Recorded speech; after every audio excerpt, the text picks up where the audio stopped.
Selamat datang di materi kecerdasan buatan dengan Budi Adi Perdana. Pada kali ini akan dibahas mengenai pendahuluan atau perkenalan mata kuliah kecerdasan buatan ini. Kita mulai dari kontrak perkuliahan. Kecerdasan buatan ini tempatnya itu ada di ruangan virtual karena di masing-masing di rumah. Lalu waktunya masih tetap sama tapi akan bersifat fleksibel. SKS-nya 2 SKS untuk 16 kali pertemuan, dan poin yang akan digunakan sebagai penilaian adalah yang pertama absensi, tugas, dan presentasi.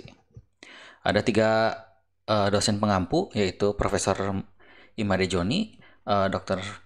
Ferry Faisal, dan saya sendiri Budi Adi Perdana.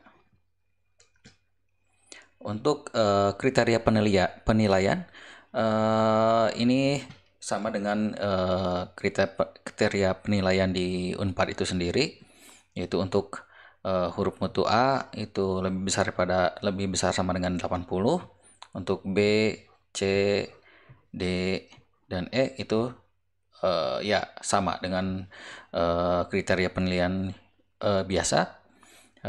Untuk nilai T itu nanti jika nilainya tidak lengkap dan ketika 2 minggu tidak diupdate, dia akan menjadi otomatis E. Dan untuk K itu untuk mahasiswa yang tidak mengikuti perkuliahan. Untuk referensi buku sendiri yang direkomendasikan atau yang saya gunakan itu ada 2, yaitu buku dari Russell Norwich, itu Artificial Intelligence: A Modern Approach, dan Tim Jones, Artificial Intelligence: A System Approach. Jadi itu buku yang saya pakai, tapi kalau misalkan menemukan buku yang misalkan lebih baik menurut masing-masing, itu tidak masalah. Kita mulai dulu dari kecerdasan buatan itu sendiri atau artificial intelligence. Artificial intelligence itu sendiri diambil dari 2 buah kata, yaitu artificial dan intelligence. Jika kita lihat dari kamus, makna dari artificial itu adalah buatan manusia dan biasanya digunakan untuk mengcopy sesuatu atau mereplika sesuatu yang alamiah. Sedangkan intelligent itu adalah kemampuan untuk belajar, memahami, dan mengambil keputusan terhadap opini yang mereka dapatkan gitu. Jadi proses dari kecerdasan buatan ini atau artificial intelligence ini, dia yang pertama akan belajar, lalu dia akan memahami, lalu dia akan beraksi. Kira-kira apa yang perlu AI ini lakukan setelah dia belajar dan memahami. Sebelum masuk lebih dalam ke tentang AI itu sendiri, ada baiknya kita melihat apa sih yang membedakan antara programming tradisional dan machine learning ini atau AI ini itu sendiri. Yang pertama, kalau kita berbicara tentang programming tradisional, yang pertama kita membuat aturannya sendiri. Kita selaku manusia membuat sebuah aturan dan juga datanya nanti seperti apa sebagai inputan, sehingga nanti kita akan mendapatkan sebuah jawaban dari aturan yang kita masukkan itu dan data itu. Tapi yang membedakan di machine learning ini adalah, yang pertama, kita diberikan data, kita melihat sebuah data, dan data ini kita sudah tahu jawabannya apa. Lalu dia nanti akan diproses dan dia akan mendapatkan aturannya. Aturannya seperti apa, dan aturan ini nanti akan digunakan sebagai proses pengambil keputusan atau proses menghasilkan sebuah data juga. Itu jadi yang membedakan adalah di posisi aturannya itu sendiri. Kalau di programming tradisional dia di awal, tapi kalau di machine learning ini di akhir sebagai outputnya. Ada 4 kategori dari AI itu sendiri, yaitu yang pertama sistem yang berpikir seperti manusia, yang kedua adalah sistem yang bertingkah seperti manusia. Ini capaian akhirnya atau mimpinya. Tapi ini cukup sulit karena manusia itu variabelnya begitu kompleks, jadi biasanya yang akan dikejar adalah di bagian dua yang ini. Itu kategori ketiga, yaitu sistem yang berpikir secara rasional atau sistem yang beraksi secara rasional. Jadi biasanya arahnya ke sini, ini akan lebih mudah. Lalu kalau misalkan kita kembali ke dasar dari atau akar dari AI itu sendiri, AI itu didasari dari yang pertama adalah filosofi, karena ini merupakan cara berpikir, lalu nanti ada logika matematik, dan beberapa computer science ini, karena ini berhubungan dengan bagaimana kita mentransformasikan bahasa manusia menjadi bahasa mesin. Psikologi dan cognition science ini mengenai sifat.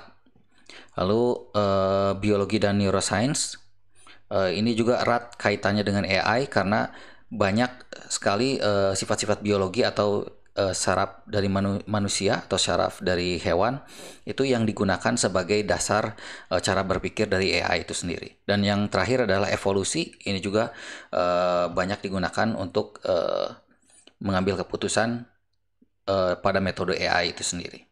Jadi nanti keluarannya dari AI ini bisa, yang pertama kecerdasan yang nanti bisa digunakan sebagai untuk permainan game. Ini banyak digunakan pada game-games, dia sebagai bot atau robot dalam digital. Lalu dia dalam bahasa dan pengenalan citra. Ini biasanya kita ingin mendefinisikan, kalau misalkan ada suara diubah menjadi teks atau suara nanti diubah menjadi makna, itu seperti apa. Dan kalau untuk yang citra itu sendiri, biasanya ketika ada gambar, ini citra apa, citra manusia, citra hewan, citra tumbuhan atau apapun itu nanti didefinisikan oleh AI itu sendiri. Lalu yang terakhir adalah ini biasanya AI ini digunakan untuk robotika atau navigasi. Jadi bagaimana navigasi itu seperti Google Map atau Waze, itu dia akan memberikan solusi yang misalkan paling cepat sampai dalam berapa menit ketimbang jalur yang mana gitu. Jadi nanti itu butuh kecerdasan untuk menentukan jalur yang paling optimum. Nah, untuk kecerdasan buatan pada mata kuliah ini akan lebih ditekankan ke yang berhubungan dengan neuroscience, yaitu neural network atau jaringan syaraf tiruan. Ya seperti itu. Jadi silabusnya itu sendiri nanti akan dibahas mengenai sejarah dan dasar kecerdasan buatan, agen dan lingkungan, bagaimana sebuah agen atau agen yang memiliki kecerdasan buatan itu berinteraksi dengan lingkungan dan beraksi terhadap lingkungan. Ini nanti machine learning, ada yang mendapat guide, atau misalkan ada yang mengarahkan, dan juga ada tipe yang tidak perlu diarahkan. Lalu ini nanti 4, 5, 6 itu berhubungan dengan jaringan syaraf tiruannya. Dan ini nanti akan dibahas oleh saya sendiri, yaitu Budi Adi Perdana.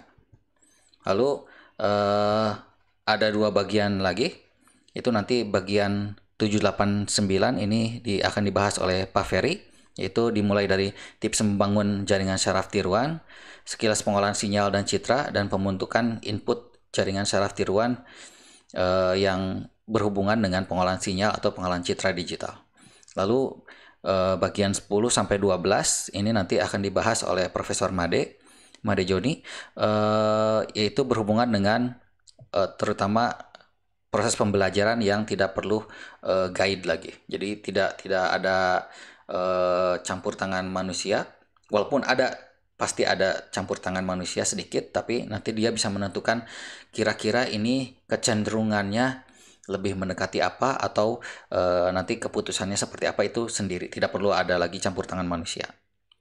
Ya, nanti akan ada contoh dan kasus, dan nanti diakhiri dengan masing-masing mahasiswa akan mencari sebuah studi kasus yang sederhana dan akan mempresentasikan hasil dari studi kasus dan pembuatan programnya itu sendiri nantinya.